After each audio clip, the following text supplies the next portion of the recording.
that's what I'm doing. I'm trying to create my dream. It feels peaceful. It feels, it's simple, but it's fulfilling life, though, still. This is a place time forgot, rugged and isolated. Wilderness Island is also a place where Jim Alston dared to dream. His story is as remarkable as the landscape he now lives in. I was told I may not walk again. I was told I definitely wouldn't work again. I was made an invalid pensioner, and I was only 27 years old, and I thought 27's a bit young to be invalid. The boat trip to Wilderness Island takes a bit over an hour across the Exmouth Gulf. As the boat approaches the island, it turns into a mangrove creek. It glides through the small opening between the trees, and the rest of civilisation slips away. This is the welcome to WA's private island hideaway. I had this dream when I was a kid. I've always wanted to live on an island like Robinson Crusoe, like that. Robinson Crusoe and Swiss Family Robinson. One of my favourite books as a kid. I used to read them over and over again. Like his boyhood hero, Jim Alston has carved his home from a desert island. It wasn't a shipwreck that landed Jim here, but it was a crash, a paragliding accident that nearly claimed his life 13 years ago. His chute became tangled and he plummeted to earth. Sort of looked down and I could wiggle my toes, but I could only see one foot there, and the other one was sort of lying on the ground next to me, pointing away from me, and that's when I knew it was pretty bad. So I got on the radio and called the instructor. He saw the whole thing anyway, so he was asking if I was all right. But yeah, then when I saw my foot next to me, I said, "Oh no, I'm not all right. You better hurry." Jim had broken nearly every bone in his body and had multiple internal injuries. The doctor said, "Oh, you know, when we've got to take you into surgery," he said, "You better say goodbye. We've got to go now." And I said, "Oh well, see you guys later."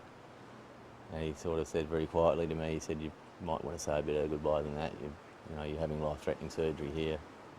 There's a chance you may not come out of it." So yeah, that made me. Yeah, I felt really pretty sad. You know, I thought, nah, this can't not sort of ending like this. The accident left Jim fighting for his life. His recovery saw him searching for a new one. Thought, well, you know, life can be over like that, and if I get another chance, just go ahead and follow your dream. Jim found that dream on an isolated island off the coast of Exmouth. After years of negotiation with the government and traditional owners, a long-term lease was secured and Wilderness Island was born. It's a pretty wild sort of place. You know, you see some really pretty spectacular natural events. From the rugged landscape of the red dirt and spinifex, Jim set about building an eco-resort where visitors can share the experience. It was hard work, backbreaking work, but it also led to Jim discovering the other great love of his life. Definitely a big twist in my life. I never ever thought I would be doing this. Not in my dream that I would be ended up living on an island. Kim's story is almost as remarkable as Jim's. She was born in Denmark, Europe, the daughter of Vietnamese refugees. Kim was backpacking around Australia when she landed in Exmouth. One day on a pub, somebody asked us if we wanted to come over and help a guy on an island. And we thought, an island around here? Yes, of course, we do that. So we did, and we met Jim, and we stayed with him ever since.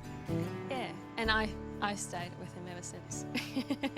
Together, the couple has built accommodation and facilities on the island. Everything shipped over and built on site. Everything was hard in the beginning, but looking back, it was hard but fun. A lot of tears and blood, but I think looking back, it's one of the most memorable memories I have, and I will never forget it. The island is home to a mob of kangaroos and a host of small lizards and birds. It's also a fishing paradise. But sometimes there's trouble in paradise. I successfully cast my line so it landed on the rock over there. You can still see the bait there. We were unable to salvage the rig. Oh yeah, that's dinner. Catching your dinner can be as much fun as eating it, and it's not just fish. How about fresh mud crabs? Jim's catching technique has to be seen to be believed. Remember, one false move and you can lose a finger or toe to those giant claws. So you can hold them by the back flippers here. Oh yeah. That's about the only safe spot. If you hold him like that, he'll reach under. See? You hold them like that, they can't get you. Yeah, it's a bit of a slack technique, really. I don't like getting too much mud on me, and generally if you do it the normal method of hooking him out of the holes, you tend to get a bit muddy and a bit dirty, and it takes a while. Not bad. Boy? Yeah. He's on the small size, but he is size. Yeah. Well done.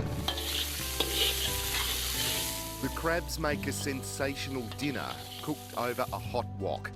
This is Wilderness Island chili crab.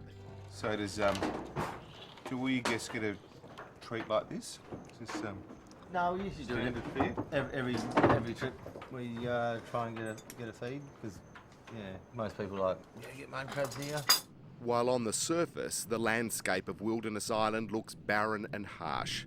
Below the waves, life flourishes in abundance. Silver batfish school in their hundreds. Baitfish dart on the rising swell, and a rocky ledge provides a perfect hiding place. A couple of scorpion fish try to hide from the camera. This pair is best left well alone. You don't have to snorkel to get a close-up look at the incredible sea life.